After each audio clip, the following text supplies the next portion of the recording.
una familia, las comunidades, etcétera, que ocupan tierras o viviendas de forma permanente o provisional y que no se les ofrece ningún medio apropiado de protección legal o de otra índole, ni se les permite el acceso a ellos, ¿no? Esta interpretación significa, y vean, que cualquier tipo de procedimiento de desalojo forzado, aun cuando se repute legal, tiene un carácter eminentemente excepcional, al tiempo que debe evitarse que tales desalojos resulten en la constitución de individuos sin vivienda o vulnerables a la violación de otros derechos humanos. Sobre el particular, en diversas normas de derechos humanos se han desarrollando estándares específicos que prevén los supuestos de excepcionalidad de procedencia de los desalojos forzados. Vean, es decir, ya decíamos que en circunstancias excepcionales es posible que los estados hagan uso de, o sea legal, digamos, pueda reputarse legal un procedimiento de desalojo forzado. ¿Qué ejemplos, no? Diría, bueno, si en general cualquier desalojo forzado está prohibido por el derecho internacional, ¿cuáles sí? Bueno, hay ejemplos, por ejemplo, que ha dicho el comité, que ha desarrollado el comité. Algunos de ellos tienen que ver con ataques, por ejemplo, tratos racistas o discriminatorios contra algún arrendatario residente contra otro, la destrucción injustificable de bienes de alquiler, por ejemplo, también la conductas antisociales de amenaza, hostiga o intimidación a vecinos que puedan generar una amenaza a la salud o a la seguridad pública, la ocupación de tierras o viviendas de poblaciones ocupadas por una potencia ocupante. Bueno, este es un ejemplo que hubiera un conflicto interno, pero vean cómo son muy excepcionales, ¿no? Y de igual forma, hay desarrollos importantes en normas que no son propiamente tratados, sino son normas del soft law o normas que, digamos, han sido desarrollados como principios, como estándares, que pueden ayudar a entender cómo debería tratarse un desalojo forzado, ¿no? Por ejemplo, los principios de Piñeiro sobre la restitución de viviendas y patrimonio de refugiados y personas desplazadas, o los principios rectores para la seguridad de la tenencia para pobres en zonas urbanas, y algunas otras guías subsidiarias, ¿no? Como para la protección de personas por medio de la relocalización planificada cuando son víctimas de desastres o cambio ambiental, ¿no? Sin embargo, vean cómo, aunque existen este número de estándares en México, la situación de la seguridad de la tenencia presenta muchas dificultades. Fíjense, en conexión con sabemos, el fenómeno que vive en México de criminalidad, de violencia, que ha dado lugar al aumento de viviendas deshabitadas o no ocupadas, el Estado mexicano ha actuado como un promotor del debilitamiento del derecho a una vivienda adecuada, ¿no? ¿De qué? Derivado del sistemático incumplimiento de sus obligaciones. Por ejemplo, de acuerdo a cifras disponibles, a pesar de que estas dan cuenta de que los fenómenos de vivienda vacías o subocupadas afectan de forma importante a países desarrollados, en México la situación es especialmente preocupante. Mientras en Reino Unido hay casi 1 millón de hogares vacíos, de los cuales 350,000, por ejemplo, han permanecido desocupados desde hace más de 6 meses o por periodos de mayores a 6 meses. En los Estados Unidos, 14,2 millones de hogares han estado desocupados. Sin embargo, la tasa de no ocupación de vivienda en México es de un aproximado de 14,2%, es decir, 5 millones de viviendas, lo que representa un promedio mayor al que se promedia a nivel internacional, que es aproximadamente 9%. Por tanto, México está mucho más arriba de la media. ¿Cuáles son, digamos, aquellos mecanismos que están propiciando que haya fallas en el debilitamiento de la seguridad de tenencia de la vivienda? Bueno, en principio voy a dividir en dos. Primero, prácticas administrativas que creo que están afectando la seguridad de tenencia. Decíamos que de forma tradicional, en el sistema de acceso a la vivienda ha sido mediante la financiación de la hipoteca, ¿no? O sea, de acceso, accedemos normalmente a una propiedad o la forma en como el Estado ha estructurado el acceso a la vivienda ha sido a través de créditos de vivienda, ¿no? Créditos de hipoteca. Y en ese aspecto, pues para los trabajadores de empresas privadas, el otorgamiento de créditos se realiza a través del Infonavit, ¿no? Y para los trabajadores del Estado, se realiza a través del FOBISTE, ¿no? Créditos de acceso a vivienda. Hay otros tipos de programas como el FONAPO o la Sociedad Hipotecaria Federal. Pero todas estas formas de, ¿qué tienen en común? Vean como Infonavit, FOBISTE, Sociedad Hipotecaria, ¿cuál es la característica que tienen? Bueno, que han dejado en la sombra cualquier otro tipo de forma de tenencia de la vivienda, es decir, se ha concentrado en el acceso a la propiedad, ¿no? Y no alientan otros tipos de propiedades como posesión, derechos de uso, alquiler o renta, o, por ejemplo, vivienda comunitaria, vivienda colectiva, sociedades cooperativas, etcétera. Hay múltiples formas de tenencia, lo que ya les había explicado al principio. Y entonces, un problema estructural, fíjense cómo tiene que ver con el entendimiento de las formas de tenencia de la vivienda, ¿no? Y el modelo adoptado por México, que es solo el de acceso a propiedad como una forma de tenencia, ha hecho peligrar la seguridad de la tenencia, ¿no? Por ejemplo, muchas veces las legislaciones del Infonavit no otorgan, cuando se trata de créditos que son normalmente muy largos, ¿no?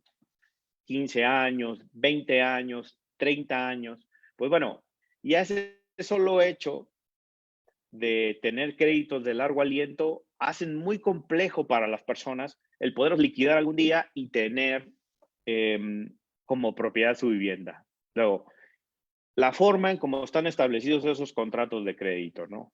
Normalmente las cláusulas tipo, ustedes pueden revisar legalmente cualquier contrato de otorgamiento de crédito y una causal de vencimiento anticipado, de rescisión del contrato, tiene que ver con el impago o el no pago, la mora de 2 mensualidades consecutivas. Imagínense, un crédito que se otorga durante 30 años únicamente si esa persona, porque acuérdense que también están destinados a personas de escasos recursos o trabajadores de media salarial que pueden darse créditos baratos, pues pueden tener problemas de despido injustificado, pueden tener problemas económicos, problemas personales, etcétera, que dan lugar a este tipo de impagos, ¿no? Y vean cómo ha generado este tipo de contratos tan complejos el hecho de debilitar el que ya sea seguro tener una vivienda, ¿no? Muchas políticas sobre impago de adeudos han dado lugar como consecuencia a procesos judiciales, ¿no? De rescisión, de vencimiento anticipado de contratos de hipoteca y propician prácticas de desalojo forzado. En muchos casos, las instituciones de vivienda, como Infonavit, como Fobiste, no tienen mecanismos de supervisión de los despachos de cobranza que realizan estas acciones y los cuales a menudo no consideran que la acción judicial deba ser el último recurso frente al impago o adeudo. Porque no olvidemos que ya vimos que si la seguridad de la tenencia es un principio que obliga al Estado a garantizar esa seguridad y que la interpretación es que prima facie todos los desalojos forzados son incompatibles con la convención, en teoría las instituciones de vivienda tendrían que tomar como último recurso este tipo de juicios por impago, ¿no? O por no cumplimiento, pero esto no está sucediendo. Los mecanismos administrativos están fallando. Y el Estado mexicano debería considerar que las acciones judiciales que dan a desalojo forzado desahucios, tienen graves afectaciones a los derechos de las personas afectadas y en general al entorno familiar, ¿no? Por tanto, es fundamental que se deben reforzar estos mecanismos administrativos, especialmente medidas de supervisión frente a despachos de cobranza, ¿no? Que llevan procedimientos judiciales. Y aunada a estos vacíos existentes, hay otros problemas que van minando la seguridad de tenencia. Por ejemplo, la duración excesiva de los procedimientos de escrituración de vivienda, ¿no? Una vez que el crédito, por ejemplo, ha terminado de ser pagado o liquidado en su totalidad, ¿no? También suelen ser complejos esos procedimientos. También fraudes relacionados con aperturas de crédito cuando las instituciones de vivienda aperturan y realizan descuentos de nómina a personas que aseguraron nunca haber solicitado un crédito, ¿no? Esto es robo, por ejemplo, de información. También necesita fortalecerse en torno a esos mecanismos. Y bueno, también los tiempos excesivos que las instituciones de vivienda tardan en solventar las peticiones de devolución de los montos de su cuenta de vivienda, ¿no? Ese es otro problema que podríamos aumentar en las prácticas administrativas. Y por supuesto, en la segunda, en estas, digamos, la otra cara más importante tiene que ver con los fallos a nivel judicial, ¿no? Ya vimos que las instituciones de vivienda tienen obligaciones en el ámbito administrativo, pero también, ¿qué pasa cuando llegan procedimientos de seguridad de tenencia de la vivienda en sede judicial? Si nosotros analizamos este problema, digamos que la legislación civil en México aún presenta una notable rigidez, ¿no? Las reglas procesales en materia civil, en materia hipotecaria, siguen los principios de estricto derecho y las reglas generales de los contratos. Esto nos lo enseñaron en la facultad, ¿no? Las reglas generales de los contratos, el principio de estricto derecho en los procedimientos civiles. Pero esto es un problema para la seguridad de tenencia de la vivienda. ¿Por qué? Porque la forma en cómo los procedimientos judiciales hipotecarios o de rescisión de contratos de otorgamiento están articulados en México generan que el acceso a la justicia en casos de ejecuciones hipotecarias sea muy débil, Todas las legislaciones de las entidades federativas del país prevén vías especiales o formas de juicio específicas para acciones hipotecarias, todas. Este tipo de acciones, ustedes pueden verlas en diferentes códigos civiles o de procedimientos de diversas modalidades. Pueden encontrarlas como juicios especiales hipotecarios, como juicios de vía sumaria hipotecaria, como juicios ejecutivos hipotecarios, etcétera, ¿no? Y son acciones que tienen un privilegio especial y ponen en una clara desventaja para la persona que es demandada, que evidentemente es la persona que no ha podido seguir pagando esa vivienda, ¿no? Y con frecuencia los jueces locales pasan por alto o no utilizan en sus decisiones los estándares en materia de el derecho a una vivienda adecuada, a pesar de que se encuentran obligados, por ejemplo, a ejercer control de convencionalidad de oficio, vean, por ejemplo, para revisar si las legislaciones civiles en materia hipotecaria o el contrato en materia hipotecaria, vean, las cláusulas de los contratos son compatibles o se ajustan a las normas de derechos humanos, específicamente a las normas que acabamos de ver sobre seguridad de tenencia contenidas en el Pacto Internacional de Derechos Económicos, Sociales y Culturales.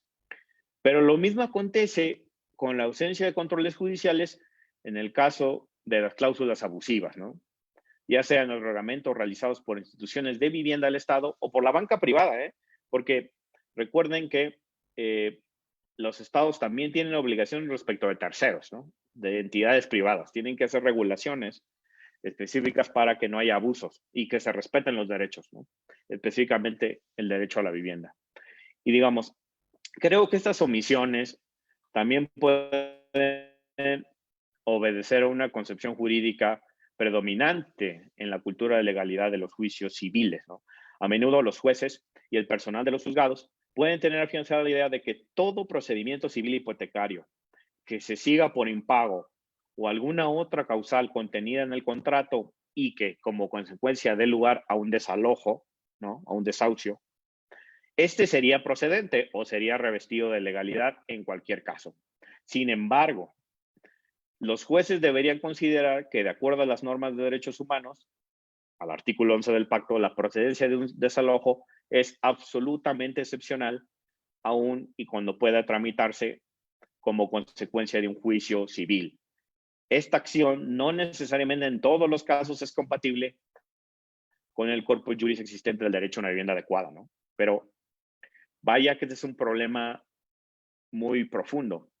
Vean, sobre este particular, de acuerdo a datos proporcionados por la relatora especial sobre una vivienda adecuada de las Naciones Unidas, en varios países del mundo, las decisiones judiciales han tenido como consecuencia la pérdida de la vivienda como consecuencia de desalojos forzados. Esta es una práctica que pasa en todo el mundo y se ha documentado. Por ejemplo, en India, un total de 53,000 viviendas en relación con desalojos forzados fueron efectuados. Y el 17% de esos desalojos tuvo origen en órdenes judiciales, ¿no? Por ejemplo, en el 2017 también en China fueron desalojados más de 1,200 migrantes a las afueras de Beijing determinadas de una decisión judicial. En Italia, 26,000 familias han sido desalojadas sin que se les proporcione vivienda alternativa, ¿no? O sea, directamente en la calle. En México, sabemos, esto es bastante común y recientemente fue documentada la actuación de un funcionario judicial que habría participado en unas órdenes de ejecución hipotecaria en contra de 60,000 derechohabientes del Infonavit en los estados de Chihuahua, Nayarit, Tamaulipas, Zacatecas, Sonora, Sinaloa y Jalisco, quienes fueron desalojados entre 2013 y 2018 de su vivienda, y todos a través de juicios legales. O sea, es lo que les quiero decir. Necesitamos modificar esa concepción, ¿no? Y, claro, esta pasividad, digamos, de las actuaciones de los tribunales en México para garantizar el acceso a la justicia, es necesario contrarrestarla con la adopción de medidas legislativas que hagan frente a los desalojos forzados en múltiples formas. Miren, por ejemplo, en algunos países las ejecuciones hipotecarias por impago no están permitidas. En Irlanda, por ejemplo, fue abolida la ejecución hipotecaria directamente, es decir, está prohibida por ley cualquier tipo de ejecución hipotecaria. En Brasil, las ejecuciones hipotecarias están prohibidas cuando las viviendas son utilizadas por sus propietarios para vivir en ellas, ¿no? En China, por ejemplo, hay disposiciones para aplicar muchas otras opciones para cobrar deudas pendientes y la ejecución hipotecaria solo se permite cuando todas las demás opciones se han agotado, ¿no? En Argentina, por medio de una ley, fueron suspendidas por 120 días las ejecuciones de sentencia en procesos para evitar remate judicial masivo de viviendas únicas.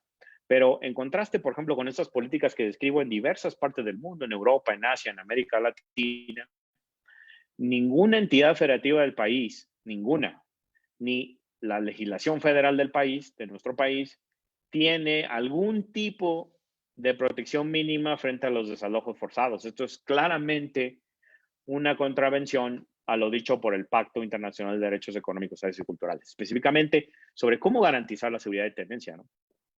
Y vean cómo aunado a ese otro problema, hemos visto inclusive el problema del embargo y remate de viviendas sin declaración judicial.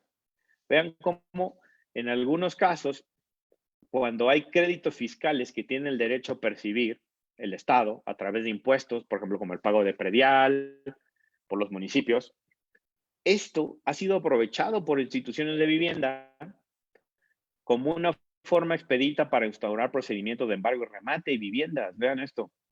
Al respecto, algunas instituciones de vivienda, como Infonavit, como Fobiste, han establecido mediante convenios administrativos con diversos ayuntamientos del país procedimientos administrativos de ejecución, o el PAE, que le llaman, para aquellos que como consecuencia de impago en el impuesto predial sean ejecutados sin declaración judicial o sean rematadas sus viviendas. De esta forma, por ejemplo, cuando el sujeto activo, cuando la persona no ha realizado el pago dentro de los plazos señalados por la ley, la autoridad administrativa, en este caso los ayuntamientos, ordenan, se realiza un requerimiento de pago que en el caso de que no se solvente, se embarga la vivienda y se adjudica sumariamente a la institución de vivienda que tiene a su favor la garantía hipotecaria a través de un procedimiento administrativo.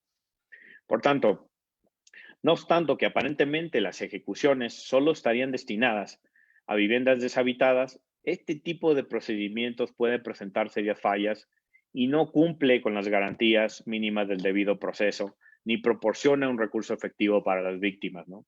Asimismo, la pérdida de vivienda como consecuencia de una deuda predial resultaría una medida sumamente desproporcionada y no consideraría ni examinaría medidas alternativas menos lesivas al derecho a la vivienda. Por tanto, estos procedimientos, desde luego, al obviar, ¿no? al omitir los estándares sobre seguridad de tenencia, constituyen en la práctica un mecanismo de castigo sobre las personas en condiciones de pobreza. Esto ensancha las desigualdades existentes y no resuelve los problemas de cartera vencida de las instituciones de vivienda, porque tampoco esto estaría realmente teniendo una implicación importante sobre la cartera vencida, ¿no?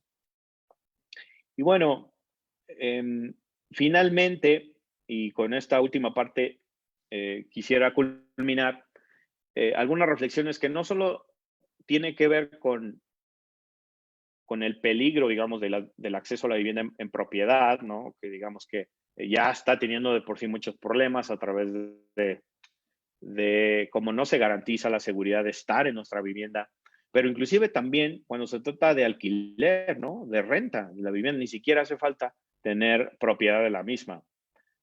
Cada vez es mayor el número de hogares que no pueden hacer frente a pagos de alquiler o arrendamiento de las viviendas también, ¿no? ¿Y qué pasa en esos casos, no? Muchas veces la cuestión de las regulaciones de los alquileres se suele tomar en términos de colisión, vean, con el derecho a la propiedad, ¿no? Del arrendador, frente al de la seguridad de la tenencia del arrendatario que se cuenta además en peligro de ser desalojado. Pero vean esto, y es también lo que les quisiera transmitir, la evidencia disponible sugiere que no es excluyente una legislación que proteja frente a desalojos arbitrarios al arrendatario al tiempo que se garantice los derechos de propiedad de quien alquila el inmueble, ¿no? La reglamentación de los alquileres en términos generales puede incluir dos elementos principales, o debería. Uno, la seguridad de tenencia mediante la fijación de la duración mínima de ocupación, así como limitaciones para el desalojo de inquilinos, ¿no? Y dos, el control de los niveles de aumento de precios con el objeto tanto de mantener la asequibilidad como principio que está en el pacto, como de impedir el desalojo de facto por razones económicas. Vean, esto es muy importante que se garantice, es decir, no se trata solo de tener legislaciones que garanticen un mínimo de estancia para las personas en alquiler, sino que también controlen los aumentos de precios en los alquileres, ¿no? Es importante para que esto no impacte en las personas que menos tienen, ¿no? Y que por razones económicas se puedan ver desalojadas. Al respecto, por ejemplo, en países como Suiza, la legislación impide los desalojos arbitrarios y la explotación en caso de escasez temporal de vivienda, ¿no? Es una forma de regulación. En Canadá se ha mantenido un sistema de reglamentación que sí da un equilibrio adecuado entre la protección de los inquilinos y el estímulo en la inversión. En Uruguay, por ejemplo, el gobierno instituyó un fondo de garantía de alquileres, que es una herramienta para equilibrar los intereses de los propietarios y los inquilinos mediante un fondo que suministra garantías para cubrir los costos asociados al incumplimiento del pago de alquileres y el pago de servicios. Digamos, estas regulaciones que les estoy describiendo, tanto de países europeos, latinoamericanos, anglosajones, etcétera, son regulaciones que existen actualmente y demuestran que es posible elaborar mecanismos de reglamentación de los alquileres o de la renta, pues, de inmuebles que no distorsionen ni desalienten el mercado de alquileres, sino que lo estimulen y proteja al mismo tiempo los inquilinos o las personas que rentan. Por tanto, el papel del Poder Judicial debería ser, por ejemplo, y de las autoridades administrativas debería ser más activo que el actual.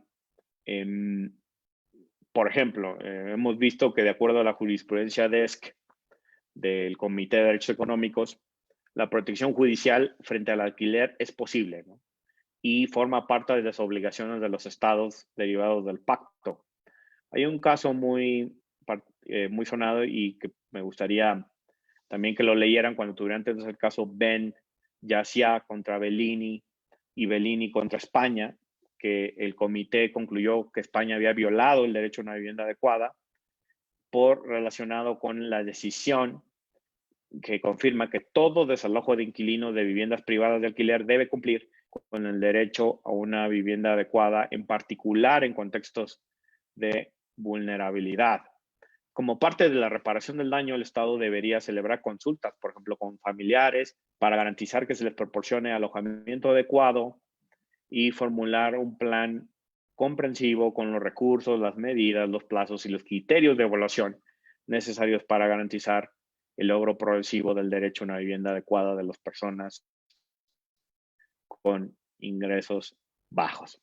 Y bien, pues, ¿cuáles son las conclusiones a las que me gustaría también llegar? Resumiendo, no obstante, lamentablemente por el tiempo, pudiéramos hablar horas y horas y horas sobre el derecho a una vivienda adecuada. Creo que ameritaría, ¿no? Varias sesiones para verlo con mayor detenimiento, con mayor profundidad. Pero en términos generales, me gustaría transmitir lo siguiente, digamos, el derecho a la vivienda es uno de los derechos sociales que entrañan una especial complejidad para lograr articular su protección. No es, por tanto, de sorprender que dicho derecho sufre actualmente menores niveles de desarrollo de justiciabilidad y exigibilidad en comparación con, no solo con derechos civiles, sino con otros derechos sociales, ¿no? Sin embargo, necesitamos potenciar el derecho a la vivienda, especialmente la seguridad de tenencia. Y para esto necesitamos adoptar muchas medidas, ¿no?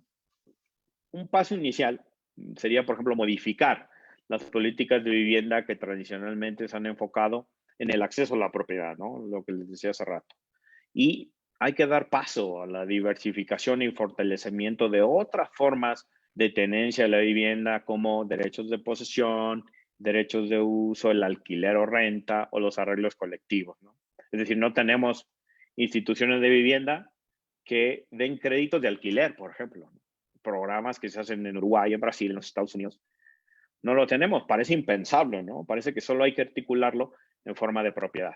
De igual forma, hay que reconfigurar numerosas prácticas administrativas al interior de las instituciones de vivienda que permitan mayores controles sobre la reestructuración de adeudos o créditos de hipoteca, la debida aplicación de seguros o condonación de adeudos o saldos pendientes derivados, por ejemplo, de dictámenes de invalidez, la mejora de los mecanismos de supervisión y fiscalización de despachos de cobranza que están llevando a cabo acciones judiciales y extrajudiciales que pueden poner en peligro a las personas a través de un desalojo, ¿no? Puede ser judicial o no judicial.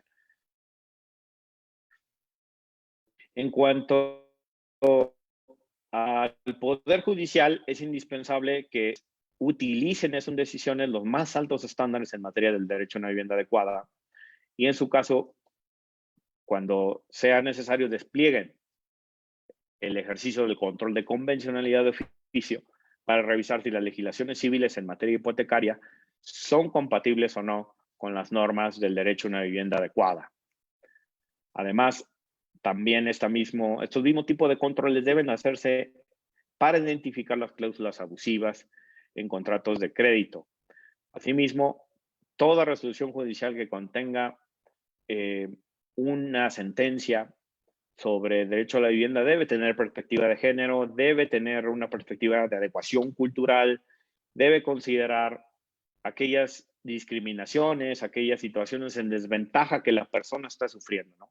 Y que la familia.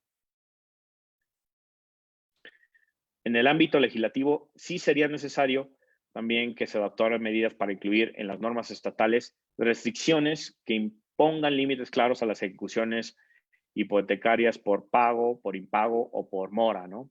O cualquier otro tipo de supuesto que dé lugar a un desalojo forzado.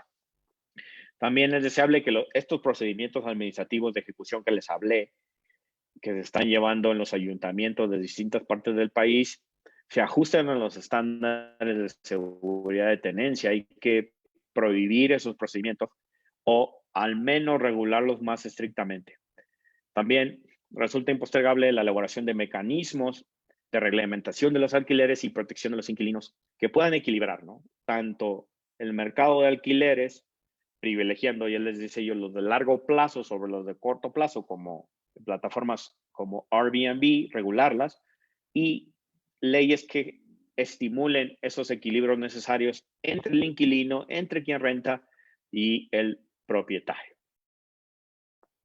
Pues bien, con esto he llegado a la parte final y de este pequeño curso que desde luego es breve, pero que al menos me gustaría, quise transmitirles las dificultades que hay para poder proteger hoy en día el derecho a la vivienda a partir inclusive de los estándares que ya existen, pero la complejidad de poderlos proteger en la práctica. Y en esta última, digamos ya final, me gustaría, licenciada, si pudiéramos pasar un poco a resolver algunas preguntas que en el tiempo que nos queda y ahondar algunas otras temáticas, si usted me permite, Sí, claro, licenciada. sí, aún hay tiempo para responder unas dudas que hay en el chat.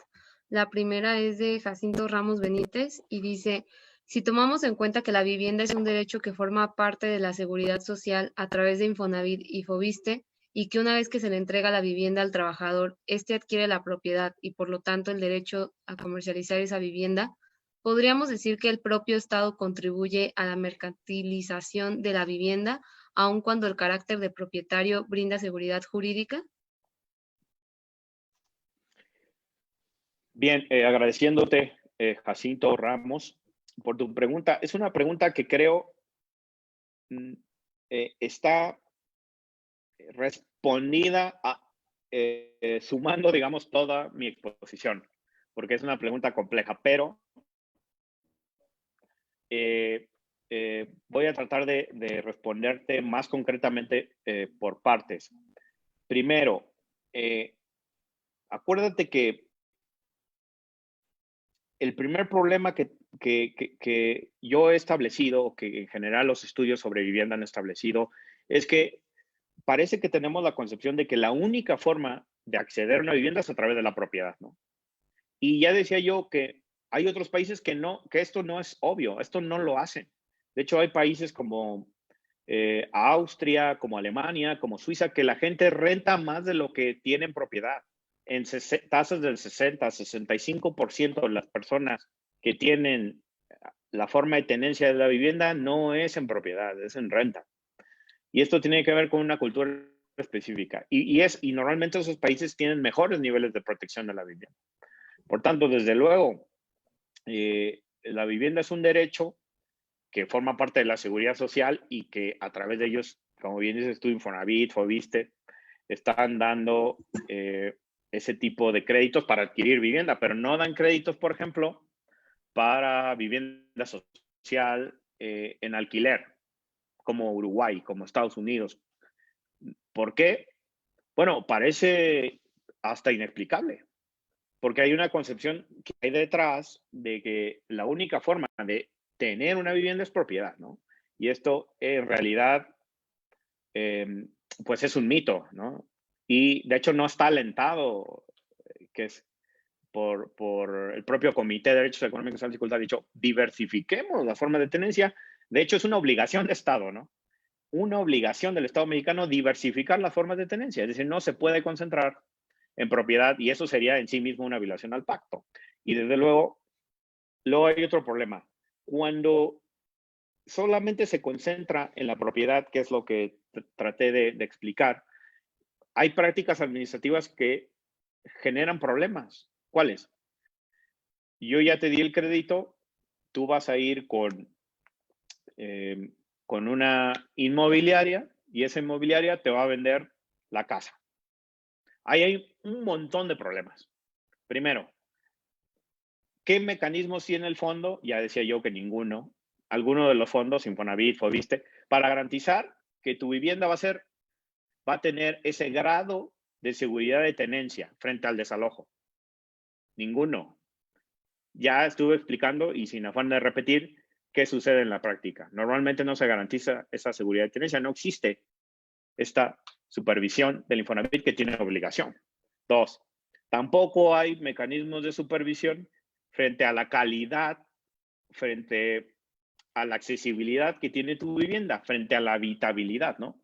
¿Cuántas veces hemos visto? Y es un tema que luego también podríamos abordar porque es todo un tema en sí mismo, lo de la habitabilidad. ¿Cuántas casas hemos visto que tienen 10 metros cuadrados, 12 metros cuadrados, 15 metros cuadrados? ¿Es habitable esa vivienda? La que te están vendiendo. Y el Estado se lava las manos. El Estado dice, bueno, yo ya te di el crédito, tú escogiste la casa.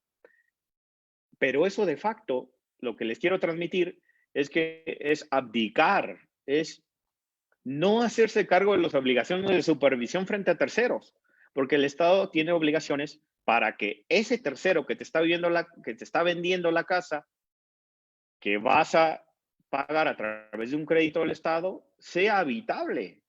Porque si no es habitable, en 10 días, en 15 días, en 2 meses, en un año, te vas a ir. Y eso da lugar a una situación de peligro del derecho de vivienda y de otros derechos, porque una persona que no puede habitar su vivienda, por supuesto que vive en situación de calle, puede tener víctimas de desplazamiento forzado, etcétera, etcétera, etcétera. Entonces yo diría, para poder abordar otras preguntas, esa es la complejidad que implica todos los fenómenos entrelazados y por qué es tan difícil que la institución de vivienda cumplan con sus obligaciones. Gracias. Muchas gracias, maestro. La siguiente pregunta es de Sidney Marcos y dice, doctor, ¿cuál es su opinión sobre la posibilidad que ahora se tiene de adquirir vivienda a través de Infonavit, uniendo los créditos de varias personas? ¿Pudieran visualizarse problemáticas al derecho a la vivienda a través de esta forma de adquisición crediticia en estos tiempos? Bien, muy interesante pregunta. Infonavit, debo decir que especialmente Infonavit, a partir de este gobierno, ha empezado a generar algunos cambios interesantes para garantizar el acceso a la vivienda. Pero, es decir, no solo ha aperturado otras formas de acceder al crédito, como formas colectivas para obtener créditos, también ya aperturó créditos para personas solteras y también ya aperturó créditos para personas mayores me parece, hasta 70 años. Eso es bastante reciente, de hace un par de semanas. Y que eso ocurriría para las personas que están en las que llamamos personas mayores, ¿no? Pero eh, sinceramente, y de acuerdo a la experiencia que hay en otros países y en México, esto no va a solucionar los problemas de vivienda. Es decir, aunque los esfuerzos que está haciendo Infonavit son interesantes, es muy pequeño en relación a todos los esfuerzos que tendría que hacer.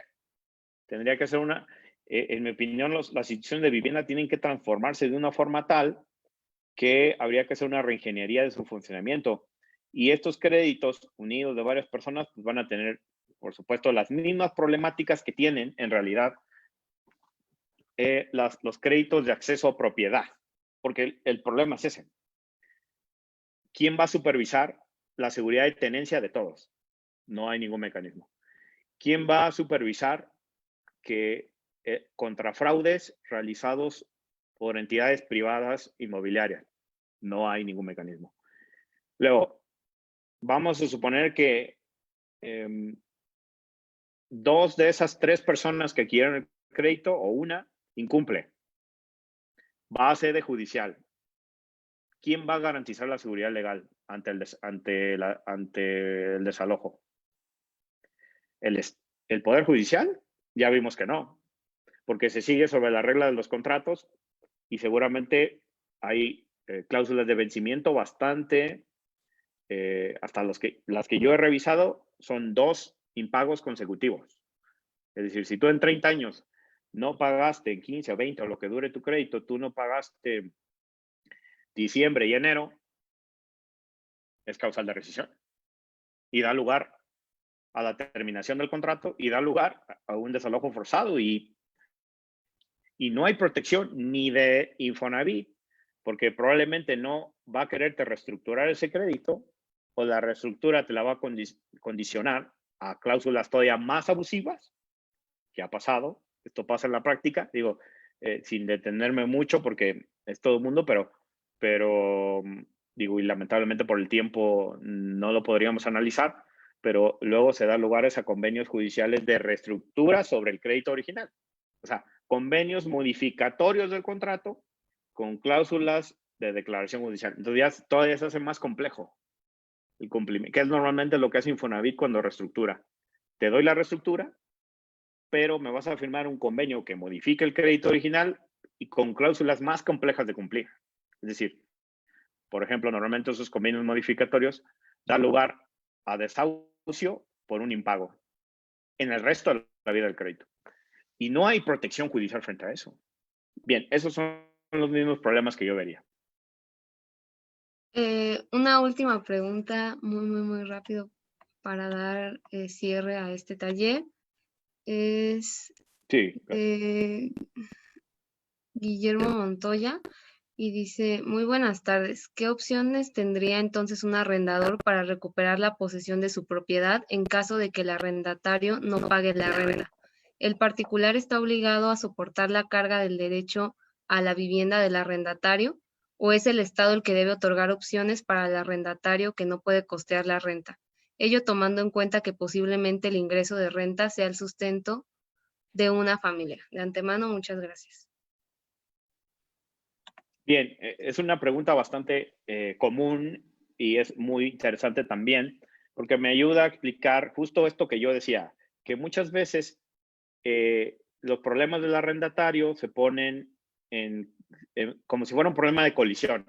Es decir, o me proteges la propiedad que yo tengo o proteges la posesión del arrendatario. Y esto en realidad es una dicotomía que es falsa, ¿no? En realidad.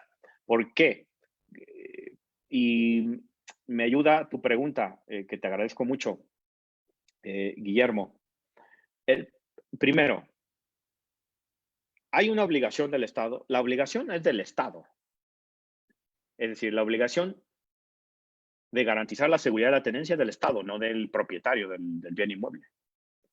Primero, eso sí que quede claro, es del Estado. El Estado tiene que garantizar protección frente a terceros, protección frente al desahucio.